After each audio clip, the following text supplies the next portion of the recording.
கிறிஸ்துவுக்குள் அருமையான சகோதரிகள், சிறு பிள்ளைகள் அனைவருக்கும் உயிர்த்தெழுந்தே ஆண்டவராக இயேசு கிறிஸ்து நாமத்தினால் இதோ இந்த அருமையான கர்த்தரினாலே உங்கள் யாவருக்கும் வாழ்த்துதல் சொல்லிக்கொள்வதில் மிக்க மகிழ்ச்சி அடைகிறேன். எனக்கு அன்பாந்தலை மீண்டுமாக இந்த அருமையான கர்த்தரினாலே நாம் அனைவருமாக ஒன்று கூடி பரலோகத்தின் தேவனை ஆவியோடு உணர்த்துள்ள வாய்ப்பினை பற்றி மிக்க ஸ்தோத்திருக்கிறோம். இந்த வேளையிலே நாம் தேவனுக்கு மகிமையாக இந்த அருமையான கர்த்தரை தொழுகை தொகுப்பனமாக நம்முடைய பாடல் புத்தகத்தில் 80வது பாடலை பாடுவோம். எல்லோருக்கும் உன்னத கர்த்தாதி கர்த்தர் என்ற பாடலை பாடுவோம். எல்லோருக்கும் மாவுன்னது கர்த்தாதி கர்த்தரி மெய்யான தேவமனிதன் நீ வாழ்க வாழ்க வாழ்க வாழ்க இயேசுவே.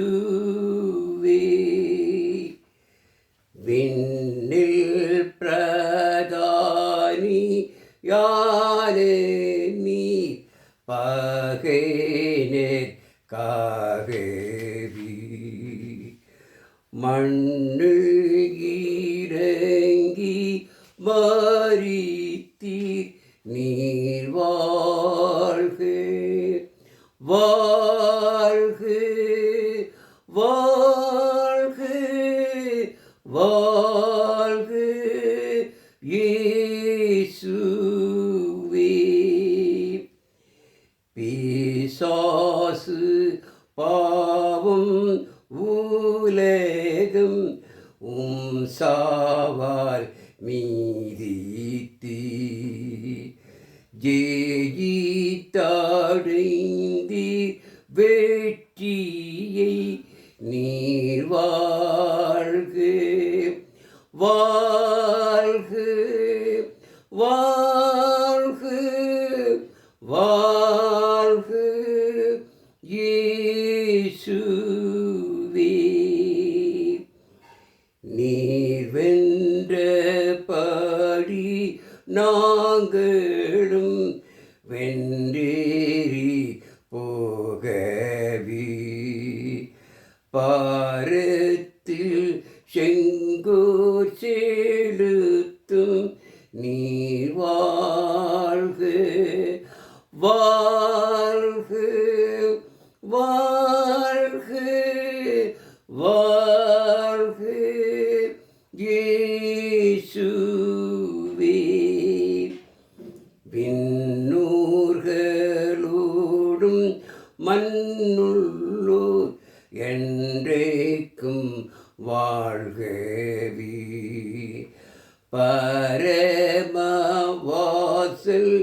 தீரந்தோர் நீ வாழ்க வாழ்க வாழ்க வாழ்க இயேசுவே. ஜெபிப்போம். இரக்கம் நிறைந்த எங்கள் பரலோகத்தின் நல்ல பிதாவே, இந்த நாளும் மீண்டுமாக நாங்கள் ஒன்று கூடி பிதாவே நாங்கள் ஆவியோடு உங்கள் தொழுது வண்ணமாக எங்களுக்கு நீ செய்த கிருபைக்காக ஸ்தோத்திருக்கிறோம். இப்பொழுதும் உமது வார்த்தையை நாங்கள் தியானிக்கப் போகிறோம் ஐயா.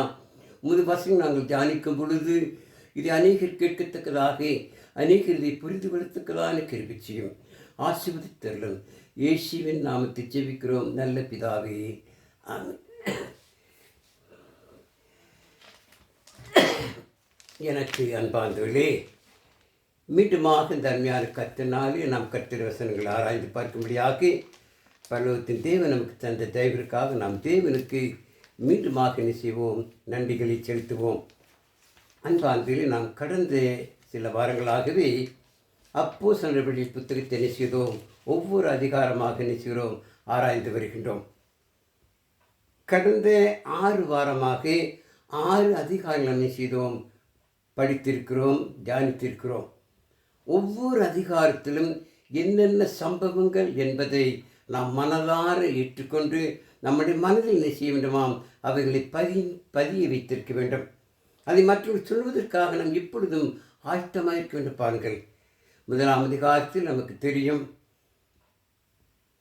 யூதாஸ் காரியத்துக்கு பதிலாக 120 சீஷர்கள் ஒன்று கூடி என்ன செய்தார்கள், மத்தியாவை தேர்ந்தெடுத்ததை 1ஆம் அதிகாரத்திலே பார்த்தோம்.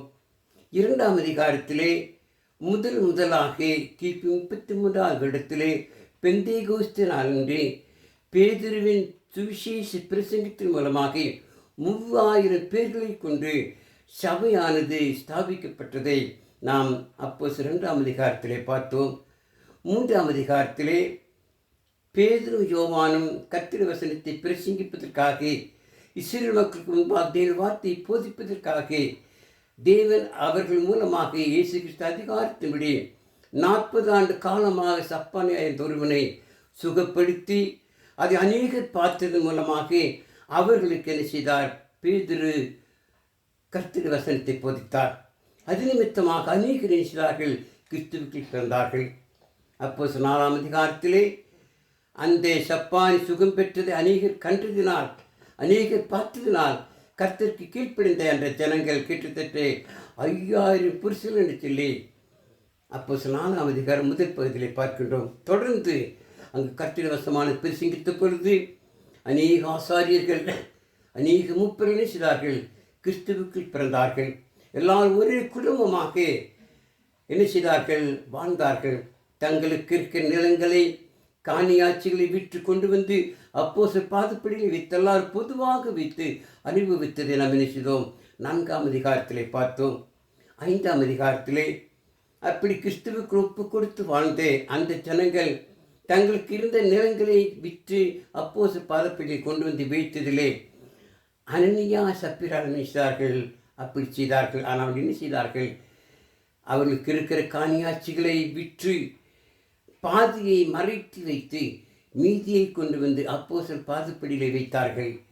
பேதுரு அவர்களை பார்த்து கேட்கிறார், இப்படி நீங்கள் செய்தது என்ன? இப்படி சாத்தான் மூலமாக நீங்கள் பாதியை ஒழித்து வைத்து மீதியை கொண்டு வந்து கொடுக்கிறீர்கள். இது உங்களுடைய அல்லவா? அது விற்கும் முன்னே அது மூக்கு சொந்தமானது அல்லவா? விற்ற பிறகு முடி சுத்தமல்லாமல் சொத்தல்லவா? ஏன் இப்படி தேவனுக்கு முன்பாக பரிசுத்தாவிற்கு முன்பாக ஏன் இப்படி பொல்லாப்பு செய்துன்னு சொல்லி அங்கே பேதுரு சொல்லும் பொழுது 2 பேரும் நினைத்தார்கள். அதை கேட்டு மறித்து போனார்கள். எல்லாரும் அதை பார்க்கிறார்கள், எல்லாரும் அதை கவனிக்கிறார்கள். சபையானது வளர்ந்து கொண்டு வந்தது. அநேக கிறிஸ்துவுக்குள் பிறந்தார்கள். அநேக புருஷர்கள், அநேக ஸ்திரீகள் கிறிஸ்துவுக்கு விசுவாசிகளானார்கள். 6ஆம் அதிகாரத்திலே அநேகர் கிறிஸ்துவுக்கு பிறந்ததினால் கிரேக்கர்கள் கிறிஸ்துவுக்கு பிறந்தார்கள், அநேக விதவைகள் கிறிஸ்துவுக்கு பிறந்தார்கள், அநேக ஆசாரிகள் கிறிஸ்துவுக்கு பிறந்தனால் இவர்களெல்லாம் கவனிப்பதற்காக அப்போஸ்தலர்கள் மாத்திரம் போதாதுன்னு சொல்லி அப்போஸ்தலர்கள் ஒன்று கூடி ஒரு தீர்மானம் செய்து கிறிஸ்துவுக்குள் பிறந்த ஞானமுள்ள தேவனுக்கு பிரியமான 7 பேரை தேர்ந்தெடுக்கிறார்கள். அந்த 7 பேரை தேர்ந்தெடுத்து அவர்கள் தலையில் கைகளை வைத்து ஜெபம் பண்ணி அவர்களுக்கு நினைச்சார்கள், பரிசுத்த ஆவியினுடைய வரத்தை கொடுக்கிறார்கள். அந்த 7 பேரும் தொடர்ந்து கர்த்தருடைய வசனத்தை போதிக்கிறார்கள்.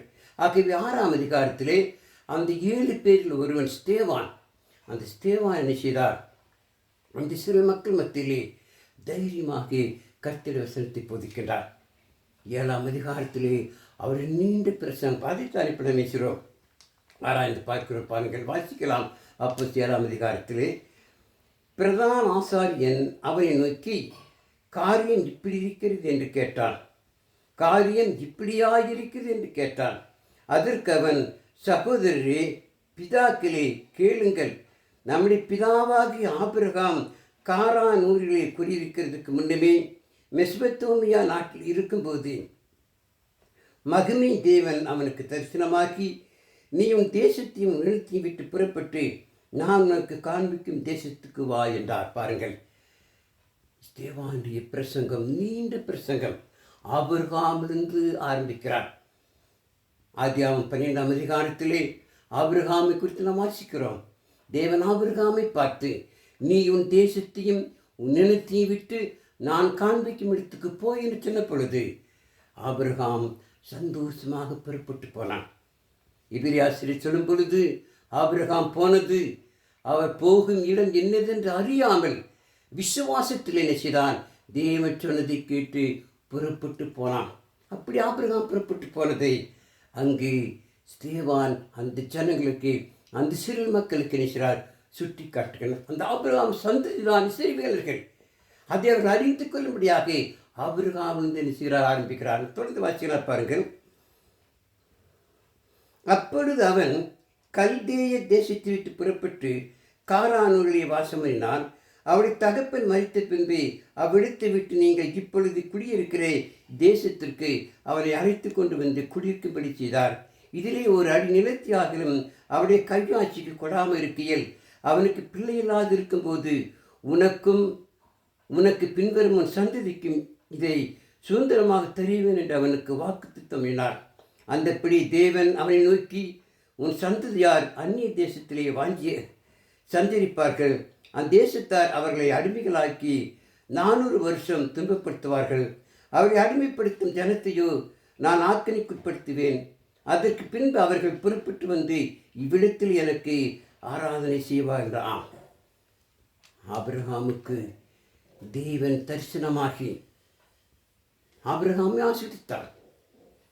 ஆதியாகமம் 12ஆம் அதிகாரத்தில் வாசிக்கும் பொழுது, நான் உன்னை ஆசீர்வதிக்கவே ஆசீர்வதிப்பேன், நீ சபிக்க நானும் சபிப்பேன், நீ ஆசீர்வதிக்க நானும் ஆசீர்வதிப்பேன், உன் சந்ததியின் மூலமாக இந்த பூமியின் வம்சங்களெல்லாம் ஆசீர்வதிக்கப்படும் என்று சொல்லி அன்றைக்கு தேவன் ஆபிரகாமுக்கு அந்த வாக்குத்தத்தம் தான் இன்றைக்கு நிறைவேறுகிறது என்று சொல்லி இஸ்ரேல் மக்கள். அது மாத்திரமல்ல, உன் சந்ததியை அந்நிய நாட்டிலே போய் சந்தரிப்பார்கள்.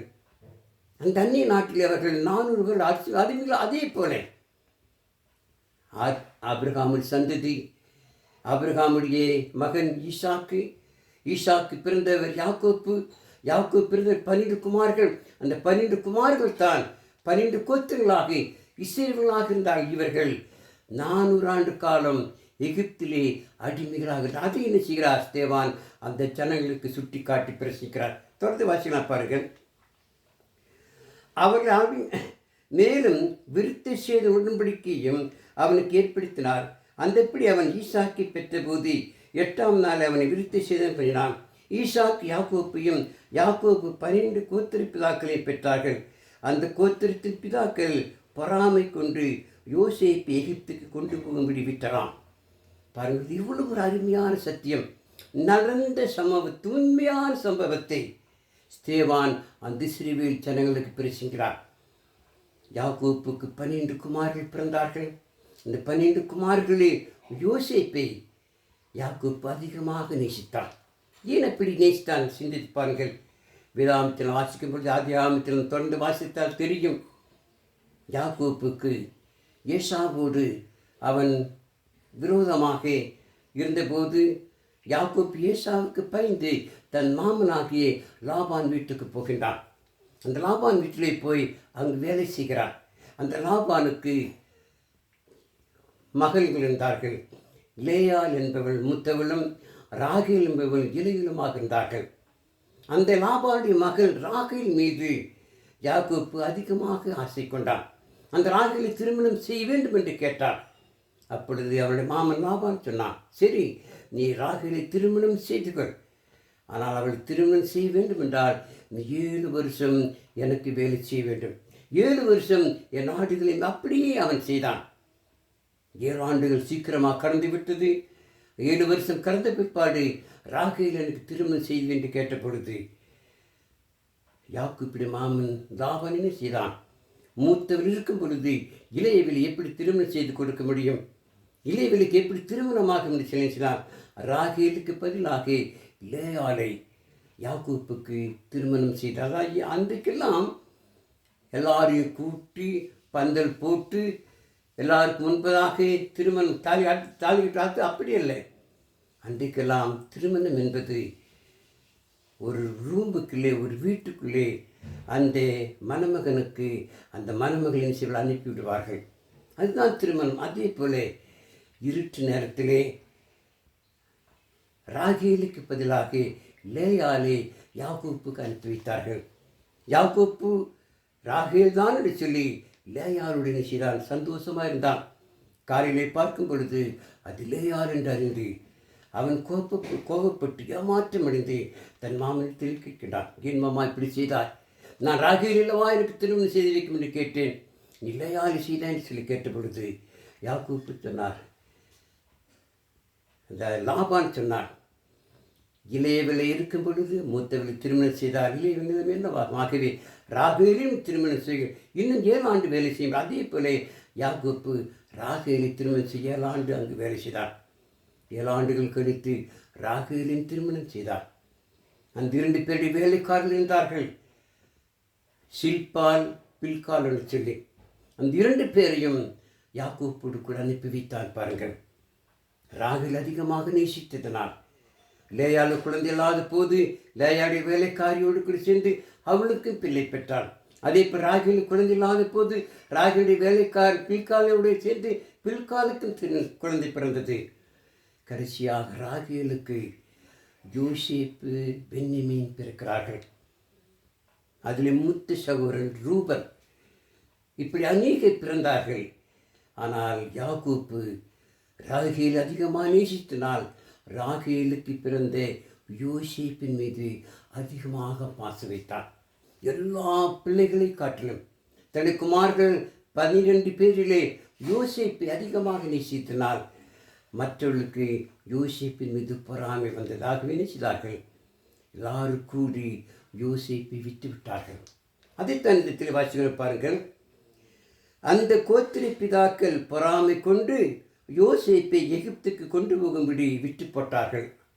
தேவனும் அவனை கூடியிருந்து எல்லா உத்திர நிமித்தம் அவனை விடுவித்து எகிப்து ராஜாவாகிய பார்வோன் சமூகத்திலே அவனுக்கு கிருபையும் ஞானத்தையும் அருளினார்.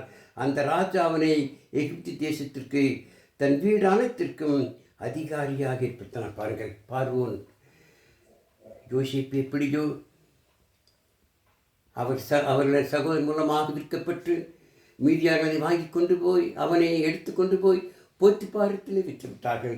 போத்திபார் வீட்டிலே யோசேப்பு இருந்த பொழுது அங்கு போத்திபார் என்ன செய்தான், ஏதோ ஒரு தப்பான காரியத்திலே தன் மனைவின் பேச்சு கேட்டு யோசேப்பை சிறையிலே அடைத்தார்.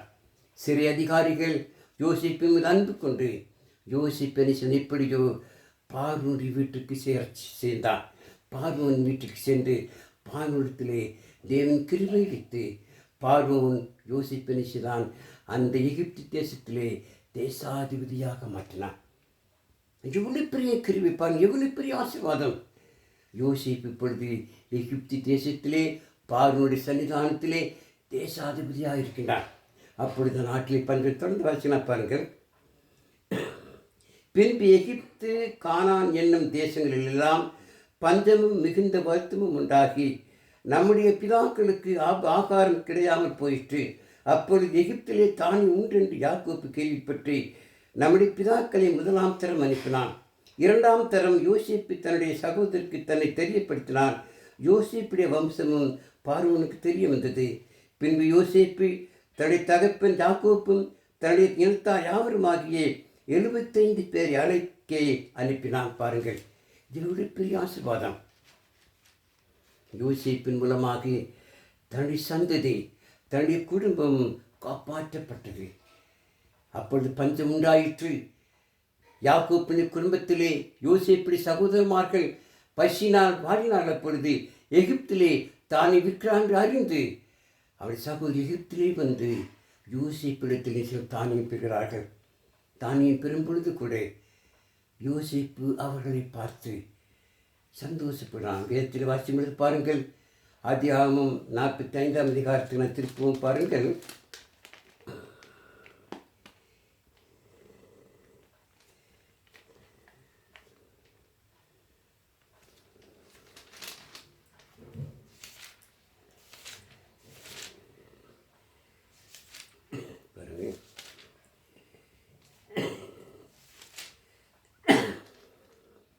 சகோதரெல்லாம் வந்து யோசேப்பை தானியை வாங்கும் பொழுது யோசேப்பை பார்த்து பயந்தார்கள். பாருங்கள், அப்பொழுது யோசேப்பு தன் சகோதரனை நோக்கி, என் கிட்டே வாருங்கள் என்றான். அவர்கள் கிட்டே போனார்கள். அப்பொழுது அவன், நீங்கள் எகிப்துக்கு போரிடத்தில் விட்டு போட்ட உங்கள் சகோதரனாக யோசேப்பு நான் தான். என்னை விடத்தில் வரும்படி விட்டு போட்டனால் நீங்கள் சஞ்சலப்படாமலும் அது உங்களுக்கு விஷனமாக இருக்கவே வேண்டாம். ஜீவரத்தினை செய்யும்படிக்கு தேவன் என்னை உங்களுக்கு முன்னே அனுப்பினார். பாருங்கள், யோசேப்பு தன் சகோதரை பார்த்து கோபப்படவில்லை, மாறாக அவன் சந்தோஷப்பட்டான். நீங்கள் பயப்படாதீர்கள், நான் உங்கள் சகோதரன் தான். என்னை நீங்கள் விட்டு போட்டினால் கவலைப்படாதீர்கள். உங்களுக்கு ஜீவரத்தினை செய்யும்படி தேவன் முன்னுமே எங்கள் அனுப்பினான்னு சொல்லி யோசிப்பின் மூலமாக அந்த ஜனங்கள் காப்பாற்றப்ப இதை இஸ்ரேல் மக்களுக்கு நினைச்சார். அவர் ஞாபகப்படுத்த சொல்கிறார். பாருங்கள், யோசிப்பின் மூலமாக அந்த ஜனங்கள் காப்பாற்றப்பட்ட. தொடர்ந்து வாசிக்கலாம். பாருங்கள், அந்தப்படி யாக்கோப்பு எகிப்துக்கு போனான். அவனும் நம்முடைய பிதாக்களும் மரித்து அங்கே இருந்து சீகேமுக்கு கொண்டு வரப்பட்டு ஆபிரகாம் சீகேமின் தகப்பனாகி எம்முடைய சன்னிதானத்தில் சந்தியாயிடத்தில் ரொக்க கிரீத்துக்கு வாங்கியிருந்த கல்லறையில் வைக்கப்பட்டார். ஆபிரகாம் மரித்தான், ஈசாக்கு மரித்தார்கள். அங்கு ஆபிரகாமுக்காக வாங்கப்பட்டு அந்த கல்லறை இருக்கும். ஆபிரகாமுக்கு தேவன் ஆணையிட்ட வாக்குத்தத்தம் நிறைவேறும் காலம் சமீபித்தது. யோசேப்பு அறியாது வேறொரு ராஜா தோன்றின காலமளவும் ஜனங்கள் எகிப்திலே பழுகி பெறுகிறார்களாம். யோசேப்பு மரித்த பிற்பாடு யோசேப்புக்கு வேறொரு பார்வன் உருவானான். அப்படி எகிப்து ஜனங்களை அந்த பார்வனிச்சுதான் அடிமைப்படுத்தினான், கொடுமைப்படுத்தினான். ஜனங்களெல்லாம் பெருகிவிடுவார்கள். எகிப்தியர்கள் மிக அழகாக பலமுள்ளாக இருந்ததை அந்த பார்வன் பார்த்து இவர்கள் பெருகிவிடக்கூடாதுன்னு சொல்லி அன்றைக்கு என்ன செய்தான், சட்டம் போட்டான். பாருங்கள், அவன் நம்முடைய ஜனங்களை வஞ்சனையாய் நடப்பித்து நம்முடைய பிதாக்களின் குழந்தைகள் உயிரிடாதபடிக்கு அவர்களை வெளியிலே போட்டுவிடும்படி செய்து அவர் உபத்திரப்படுத்தினான். ஆம், அந்த பார்வனை செய்தான் இஸ்ரவேல் நம்முடைய ஜனங்கள் சொல்லி ஸ்தேவான் கூறுகிறார். நம்முடைய பிதாக்கள் நம்முடைய ஜனங்கள் பெருகி விடுவார்கள் சொல்லி என்ன செய்தால் பார்வோன் துன்பப்படுத்தினான், கொடுமைப்படுத்தினான். ஆண் குழந்தைகளை கொன்றுவிட வேண்டும் என்று சொல்லி கட்டளிட்டார். அந்த காலகட்டத்தில் தான் லேவி கோத்திரத்திலே மோசே பிறப்பார்கள். அக்காலத்திலே மோசே பிறந்து திவ்ய சௌந்தரியம் உள்ளவனாயிருந்து 3 மாதம் அளவும் தன் தகப்பின் வீட்டிலே வளர்க்கப்பட்டான். அவன் வெளியிலே போற்றிவிடப்பட்ட போது பார்வனுடைய குமாரத்தி அவனை எடுத்து தனக்கு பிள்ளையாக வளர்த்தான். பாருங்கள், அந்த காலகட்டத்திலே மோசேயை காப்பாற்றினார்கள். 3 மாதம் மறைத்து வைத்தார்கள். 3 மாதத்துக்கு பிறகு பார்வனுடைய குமாரத்தி குளிக்கிற அந்த குளத்திலே அவனை கொண்டு போய் ஒரு பெட்டி செய்து அதற்குள்ளே வைத்து அந்த குளத்துக்குள் அனுப்பிவிட்டார்கள். பார்வன் குமாரத்தி அதை கண்டு மோசே எடுத்துக்கொண்டு போய் தன் வீட்டிலே அரண்மனையில் வைத்து மோசே வளர்க்கப்பட்ட 40 ஆண்டு காலம் மோசே எகிப்திலே, அதாவது பார்வனுடைய வீட்டிலே பார்வனுடைய குமாரத்தி மூலமாக அவன் சௌந்தரியவானாக வளர்ந்து வந்தான். அப்படி வளர்ந்து வந்த பொழுது பாருங்கள், மோசே எகிப்துடைய சகல சாஸ்திரங்களிலும் கற்பிக்கப்பட்டு வாக்கிலும் செய்கிலும் வல்லவனானான். அவனுக்கு 40 வயதான போது இஸ்ரவேல் புத்திராகி தன்னுடைய சகோதரரை கண்டு சந்திக்கும்படி அவருடைய இருதயம் எண்ணம் உண்டாயிட்டான். அவன் 40 ஆண்டு காலம் பார்வனுடைய வீட்டிலே சுகபோகமாக வாழ்ந்தான், சௌந்தரியவானாக வாழ்ந்தான், அறிவுடனாக வாழ்ந்தான், ஆற்றலுடனாக வாழ்ந்தான். அதுக்கு பிற்பாடு தம்முடைய ஜனங்களை பார்க்க வேண்டும், தம்முடைய குடும்பத்தை பார்க்க வேண்டும். மோசே அங்கு பார்வனிடத்திலிருந்து அவன் கீழே வந்தான். அங்கே வந்த பொழுது தன் சகோதரர் 2 பேர் சண்டை போட்டு கொண்டிருப்பதை பார்த்து அங்கு பார்க்கும் பொழுது எகிப்தியன் தன் சகோதரனை தான் அடிப்பதை பார்த்து மோசே கோபம் கொண்டு தம்முடைய சகோதரர் எகிப்தியன் அடிக்கிறான்னு சொல்லி அந்த எகிப்தியனை மோசே கொன்று போட்டான். பிறகு மீண்டுமாக தன்னை சகோதரர்களை சண்டை போடும்போது அவர்களை கேட்கிறான், நாம் சண்டை போடக்கூடாது சொன்ன பொழுது அவள் சகோதரர் சொன்னான், நீ எகிப்தினை வெட்டி கொண்டு போட்டனல்லவா. பாருங்கள், வாசிக்கலாம். மறுநாளிலே சண்டை பண்ணி கொண்டிருக்கிற 2 பேருக்கு அவன் எதிர்பட்டு, மனுஷரை நீங்கள் சகோதராயிருக்கிறீர்கள், ஒருவருக்கு ஒரு அநியாயம் செய்கிறது என்று அவர்களை சமாதானப்படுத்தும்படி பேசினான். பிறனை கனியாய் செய்தவன் அவனை பிடித்து தள்ளி, எங்கள் மேல் அதிகாரியாக நியாயாதிபதியாக உன்னை ஏற்படுத்தினவை யார்? நேற்று நீ அந்த எகிப்தினை கொன்றது போல என்னையும் கொன்று போட மனதாயிருக்கிறார். இதெல்லாம் போதிக்கிறார் பாருங்கள் ஸ்தேவான். அந்த இஸ்ரவேல் ஜனங்களுக்கு நம்முடைய பிதாக்கள், நம்முடைய ஜனங்கள் இப்படியாக கஷ்டப்பட்டார்கள். அவர்களை காக்கும்படி பாதுகாக்கும்படி மோசேயை தேவன் ஏற்படுத்தினார். மோசேயை குறித்து அங்கு பிரசங்கிக்கிறார். தொடர்ந்து வாசிகள் பாருங்கள். இந்த வார்த்தை நிமித்தம் மோசே ஓடிப்போய் மீதியான் தேசத்திலே சஞ்சரித்து கொண்டானாம். அங்கு எகிப்து தேசத்திலிருந்து அவன் பயந்து என்ன செய்தான்? எகிப்தினை கொண்டது எல்லாரும் தெரிந்து விட்டால் என்ன செய்தன்னு சொல்லி அவன் எகிப்து தேசத்திலிருந்து மீதியான் வனாந்தரத்தில் வந்து தன்னுடைய மாமனுடைய ஆடுகளை செய்கிறான், மேய்த்து கொண்டிருக்கிறான். அப்பொழுதுதான் தேவன் மோசேயோடு சந்திக்கிறார். தொடர் வாசிக்கலாம். 40 வருஷம் சென்ற பின்பு சீனாய் மலையின் வனாந்தரத்திலே கர்த்தருடைய தூதரான முச்செடி எரிகிற அக்கினி ஜுவாலையில் அவனுக்கு தரிசனமானார்.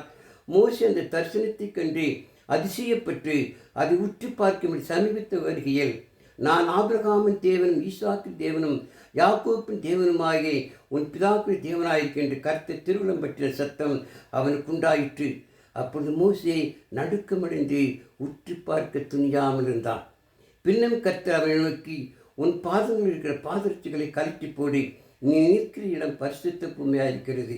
எகிப்தில் இருக்கிற என் ஜனத்தின் உத்தரவத்தை நான் பார்த்து அவர்கள் பெருமூச்சை கேட்டு அவர்களை விடுவிக்கும்படி இறங்கினேன். ஆகையால் நீ வா, நான் எகிப்துக்கு அனுப்பிவிடாம்.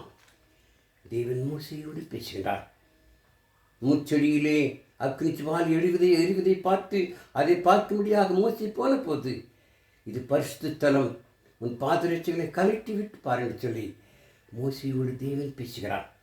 எகிப்து தேசத்திலே நம்முடைய ஜனங்கள் அடிமையாக இருக்கிறார்கள், நீ போ, அவளோடு பேசு, அவள் எப்படி அதை அழைத்து வான்னு சொல்லி தேவன் மோசையோடு பேசி மோசை அனுப்பிற பாருங்கள். உன்னை அதிகாரியாக நியாயாதிபதியாக ஏற்படுத்தினவன் யார் என்று சொல்லி அவர்கள் மறுதளித்திருந்த இந்த மோசையைத்தானே தேவன் முச்செடியில் அவனுக்கு தரிசனமான தூதனை தலைவனாகவும் மீட்பனாகவும் அனுப்பினார்.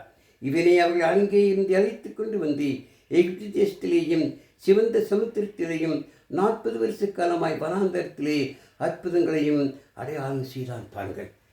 40 ஆண்டு காலம் இஸ்ரவேல் ஜனங்களை அழைத்து வந்து சிவந்த சமுத்திரத்திலிருந்து அவர்களை காப்பாற்றி அவள் முன்பதாக அநேக அடையாளங்களை அற்புதங்களையும் மோசே செய்தார். இஸ்ரவேலை காப்பாற்றும்படியாக எவ்வளவு பெரிய அற்புதம் பாருங்கள். ஒரு நீண்ட பிரசங்கம் ஸ்தேவான் அந்த இஸ்ரவேல் ஜனங்களுக்கு முன்பாக பிரசிக்கின்றார். இவர்கள் அந்த ஸ்தேவான் தேர்ந்தெடுக்கப்பட்ட 7 பேரில் ஒருவன். அப்போஸ்தலர் ஸ்தேவான் தலையிலே கையை ஜெபம் பண்ணதன் மூலமாக அந்த இஸ்ரவேல் மக்களுக்கு முன்பு அநேக அடையாளங்களை அற்புதங்களை செய்தார். எல்லாரும் ஆச்சரியப்பட்டார்கள். அவர்கள் முன்பதாக தேவ வார்த்தை பிரசிக்கின்றார். மோசே இஸ்ரவேல் ஜனங்களை விடுவித்து கொண்டு வந்து நாம் தொடர்ந்து வாசிக்கும்போது பாருங்கள்.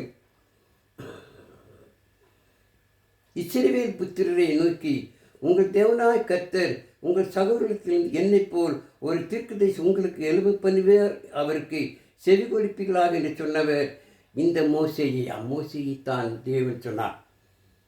உங்கள் சகோதரன் ஒருவனை உங்கள் மோசையை போல் எழுப்ப பண்ணுவேன் என்று சொல்லி ஆண்டவர் சொன்னார். தேவன் அந்த மோசையை போல்தான் ஆண்டவராக இயேசு கிறிஸ்து. ஆகவே இயேசு கிறிஸ்துவை உங்களுக்கு அனுப்புவேன்னு சொல்லி அன்றைக்கே தேவன் மோசேயத்தில் சொன்னார் என்று சொல்லி சொல்கிறார். தொடர்ந்து வாசிக்கும் பொழுது, சீனாய் மலையில் தன்னுடைய பேசின தூதனோடும் நம்முடைய பிதாக்களோடு கூட வனாந்தரத்திலே சபைக்குள் இருந்தவனும் நமக்கு கொடுக்கும்படி ஜீவ வாக்கினை பெற்றவனும் இவனே. இவனுக்கு நம்முடைய பிதாக்கள் கீழ்ப்படிய மனதாயிராமல் இவனை தள்ளிவிட்டு தங்கள் இருதயங்களில் எகிப்துக்கு திரும்பி ஆரோனை நோக்கி, எகிப்து தேசத்திலிருந்து எங்களை அழைத்து கொண்டு வந்தே அந்த மோசைக்கு என்ன சம்பவித்தது அறியோம், ஆனால் எங்களுக்கு முன் செல்லும் தெய்வங்களை எங்களுக்கு உண்டு பண்ணும் என்று சொல்லி அந்நாட்களில் ஒரு கன்றுக்குட்டியை உண்டு பண்ணி அந்த விக்கிரகத்திற்கு பலியிட்டு தங்கள் கையின் கிரியில் கலி கொண்டார்களாம். அந்த இஸ்ரவேல் ஜனங்கள் மோசே 10 கட்டளை வாங்குவதற்காக தேவனத்துக்கு சென்ற போது அவர் திரும்பி வரமாட்டான் என்று சொல்லி திசையில் என்ன செய்தார்கள்? மோசே அண்ணனாகி யாரோடு பேசி நம்ம என்ன செய்வோம்? ஒரு தெய்வத்தை உண்டாக்குவோம், விக்கிரத்தை உண்டாக்குவோம்னு சொல்லி பொன் கன்றுக்குட்டி செய்து அதை வணங்கினார். இதெல்லாம் சொல்கிறார். இது நடந்த உண்மை. இஸ்ரேல் மக்களுக்கு ஞாபகப்படுத்துகின்றார். அந்த ஜனம் இப்படியாக சொல்கின்றார். தொடர்ந்து வாசிக்கும் பொழுது, அந்நாட்களில் ஒரு கன்றுக்குட்டி உண்டு பண்ணி அந்த விக்கிரங்களுக்கு பலியிட்டு தங்கள் கையின் கிரியை கழிகொண்டார்கள். அப்பொழுது தேவன் அவர்களை விட்டு விலகி வான சேனைக்கு ஆதானம் செய்ய அவர்களை ஒப்புக் கொடுத்தார். அதை குறித்து இஸ்ரவேல் வம்சத்தாரே, நீங்கள் வனாந்தரத்தில் இருந்த 40 வருஷம் வரையும் காணிக்கைகளையும் பலி எனக்கு செலுத்தினீர்களோ என்றார். பணிந்து கொள்ளும்படி நீங்கள் உண்டாக்கின சொருபங்களாகிய மூலேகினுடைய குடாரத்தையும் உங்கள் தேவனாகிய ரம்பான் என்னும் நட்சத்திர சொரூபத்தையும் சுமந்தீர்களே. ஆகையால் உங்களை பாபிலோனுக்கு அப்புறத்திலே குடிபோக பண்ணுவேன் என்றும் தீர்க்கதரிசன புஸ்தகத்திலாம். இவரெல்லாம் எகிப்து தேசத்திலே இப்படி வாழ்ந்தார்கள், விடுதலை பெற்று வனாந்தரத்திலே இப்படிதான் சொல்லி பாபிலோனுக்கு நினைத்தார்கள். அங்கு அழைக்கப்பட்டார்கள். இஸ்ரவேல் ஜனங்கள் பாபிலோனுக்கு போனார்கள். அப்படின்னா பாபிலோனில் போன பிற்பாடு பாருங்கள், மேல் நீ பார்த்த மாதிரியின்படியே சாட்சியின் குடாரத்தை உண்டு பண்ணிவாயாக என்று மோசேனை பேசினவர் கட்டளிட்ட பிரகாரமாக அந்த கூடாரம் வனாந்தரத்தில் நம்முடைய பிதாக்களோடு இருந்தது. கூடாரம் ஆசரிப்பு குடாரத்தை உண்டாக்கினார்கள். ஆசரிப்பு குண்டாரத்தை உண்டாக்கி ஆசரிப்பு குண்டாரத்தை நினைத்தார்கள். தேவனை தொழுது கொண்டு வந்தார்கள். இது நடந்த உண்மை பாருங்கள். மேலும் யோசுவாவுடனே கூட நம்முடைய பிதாக்கள் அதை பெற்றுக்கொண்டு தேவன் அவளுக்கு முன்பாக துரித்துவிட்ட பிரஜாக்களுடைய தேசத்தை அவள் கற்றுக்கொள்ளுகையில் அதை அந்த தேசத்தில் கொண்டு வந்து தாவீது நாள் வரைக்கும் வைத்திருந்தார்கள். இவன் தேவனிடத்தில் தயவு பெற்றபடினால் யாக்கோப்பின் தேவனுக்கு ஒரு வாஸ்து தலத்தை தான் கட்ட வேண்டும் என்று விண்ணப்பம் பண்ணினான். சாலமோனு அவருக்கு ஆயத்துக்கள் பாருங்கள். இஸ்ரவேல் தங்கள் இப்படியாக வந்து பாபிலோனிலே குடியிருந்தார்கள். தாவீது என்ன செய்தான்? தேவனுக்கு ஒரு ஆலயத்தை கட்ட வேண்டும் என்று சொன்ன பொழுது தாவீதின் குமாரன் சாலமோன் தேவனுக்கென்று அங்கு எருசலேமில் ஒரு ஆலயத்தை கட்டினான். மேலும் உன்னதமான ஒரு கையினால் செய்யப்பட்ட ஆலயங்களில் வாசமாகிறார். வானம் எனக்கு சிங்காசனமும் பூமி எனக்கு பாதப்படியுமாயிருக்கிறது. எனக்காக நீங்கள் எப்படிப்பட்ட வீட்டை கட்டுவீர்கள்? நான் தங்கியிருக்க ஸ்தலம் எது? இவைகள் எல்லாவற்றையும் என்னுடைய கரம் உண்டாக்கவில்லையோ என்று கர்த்தர் இருக்கிறார் என்று தீர்க்கதை சொல்லியிருக்கிறானே. இதெல்லாம் சொன்னான். தேவன் மனுஷர் கையினால் என்ன செய்ய மாட்டார்? அவர் வாசம் செய்ய மாட்டார். அவர் தங்குவதற்கு மனுஷன் கையினால் செய்யப்பட்ட இடத்தில் தங்க மாட்டார். தேவனை குறித்து தெளிவாக பிரசங்கிக்கிறார். தேவ சித்தத்தை அங்கு போதிக்கிறார். போதித்து வணங்கா கழுத்துள்ளவர்களே, இந்த இஸ்ரவேல் ஜனங்கள் தேவனுக்கு பயப்படாமல் விக்கிரகத்தை வணங்கினார்கள். தேவன் குலமாக வாழ்ந்தார்கள். ஆகவே அவளை பார்த்து வணங்கா கழுத்துள்ளவர்களே, இருதயத்திலும் செவிகளிலும் விருத்த சேதனம் பெறாதவர்களே, உங்கள் பிதாக்களைப் போல நீங்களும் பரிசுத்தாவிக்கு எப்பொழுதும் எதிர்த்து நிற்கிறான். அவர் பிதாக்களைப் போல அவர்களும் பரிசுத்தாவிற்கு எதிர்த்திருந்தார்கள். ஆனால் இயேசு கிறிஸ்துவை நம்பவில்லை. இயேசு கிறிஸ்து விசுவாசிக்கவில்லை. என்ன சில மாறாக தீர்க்கதரிசிகள் யாரும் உங்கள் பிதாக்கள் துன்பப்படுத்தாமல் இருந்தார்கள். நீதிபதியுடைய வருகையை முன்னறிவித்தவர்களையும் அவர்கள் கொலை செய்தார்கள். இப்பொழுது நீங்கள் அவருக்கு துரோகிகளும் அவரை கொலை செய்து பாதுகாமாயிருக்கலாம். தேவனால் அனுப்பப்பட்டான் இயேசு கிறிஸ்துவின் செய்தீர்கள். நீங்கள் கொலை செய்தீர்கள். நீங்கள் பாதுகாமாயிருந்தார்கள். இஸ்ரவேல் ஜனங்களுக்கு அவர் சொல்கிறார். பிலாத்து அங்கு இஸ்ரவேல் ஜனங்கள் மத்தியிலே ஆண்டவராகிய இயேசு கிறிஸ்துவை பிடித்து கொண்டு வந்து பிரார்த்தனத்தில் வைத்தார்கள். இவன் தேவதூஷணம் சொல்கிறான், இவன் தன்னை தேவன் சொல்கிறான்னு சொல்லி இயேசு கிறிஸ்துவை குற்றம் சாட்டினார்கள். அப்படி பிலாத்து சொன்னான், இன்னைக்கு பஸ்கா பண்டிகை. பஸ்கா பண்டிகையில் எனக்கு ஒருவரை விடுதலை செய்ய எனக்கு அதிகாரம் உண்டு. ஆகவே 2 பேர் இருக்கிறார்கள். ஒருவன் குற்றம் சாட்டப்பட்ட பரபாஸ், இன்னொருவர் குற்றமற்றான் இயேசு கிறிஸ்து. இந்த 2 பேரில் நான் யாரை விடுதலை செய்யட்டும் என்று பிலாத்து கேட்ட பொழுது அந்த இஸ்ரவேல் ஜனங்கள் கத்தினார்கள், சத்தம் போட்டார்கள்.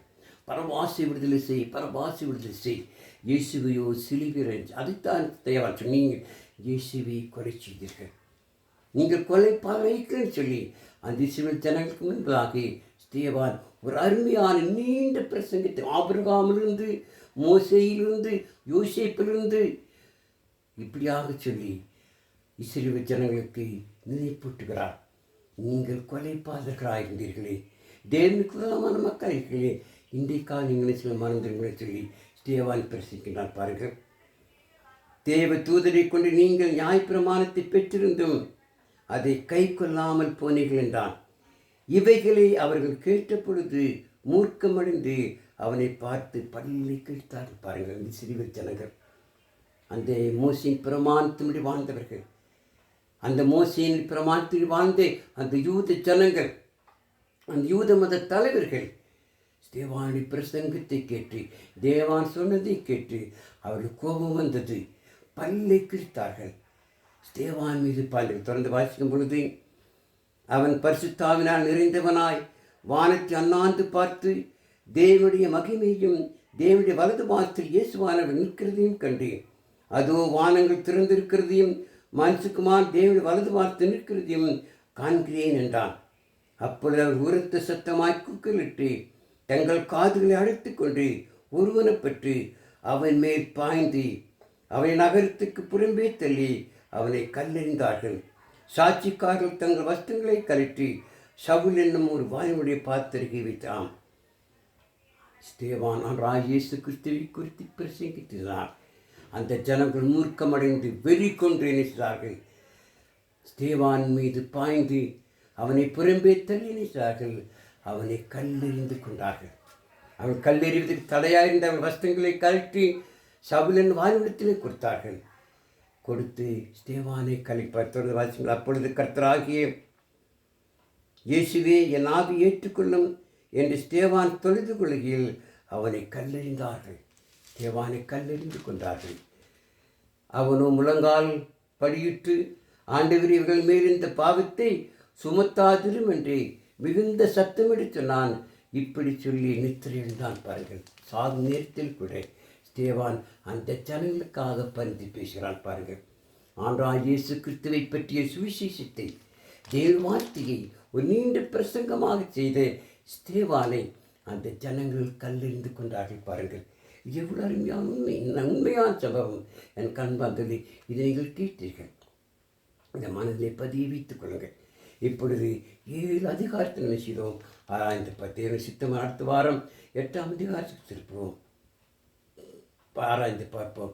அதை கேட்டு நீங்கள் அதை ஏற்றுக்கொண்டு அதை மனதிலே பதிய வைத்து அப்போ நடவடிக்கைகள் புத்தகத்தை நன்கு தெரிந்து கொள்ளுங்கள். தேவன் தாம் உங்களையும் கர்த்தருடைய வசனத்தை கேட்டு யாவரையும் ஆசிப்பார். இதை கேட்டு அருமா நீங்களும் கூட மற்றவர்களுக்கு சொல்லும்படி, மற்றவர்கள் கேட்கும்படி செய்யுங்கள். நீங்கள் சப்ஸ்கிரைப் பண்ணுங்கள். ஜெபம் செய்வோம். இரக்கம் நிறைந்த எங்கள் பரலோகத்தின் தூய பிதாவே, உன்னதத்தில் வாசம் செய்கிறவரே, இதை நாங்களும் கூட ஒவ்வொரு வாரமும் ஒன்று கூடி உமது வேத வசனத்தை அப்போஸ்தலர்கள் புத்தகத்தை ஆராய்ந்து படித்து வருகிறோம். இதை நாங்கள் மனதில் ஏற்றுக்கொண்டு அதை மற்றவர்களுக்கு போதிக்கத்தக்க ஞானத்தை, அறிவை எங்கள் யாவருக்கு தந்திருமையா. கூடி வந்திருக்கிறே உன் வசனத்தை கேட்டு அனைவரையும் ஆசித்து காத்துக்கொள்ளும். எங்கள் பாவக்குற்ற தயவாக மன்னியும். இவை அனைத்தையும் எங்கள் அருமையான ஆண்டவர் இயேசு கிறிஸ்துவின் விலையேறி பெற்றின்ப நாமத்தில் கெஞ்சி மன்றாடுகிறோம் எங்கள் ஜீவன் நல்ல பிதாவே.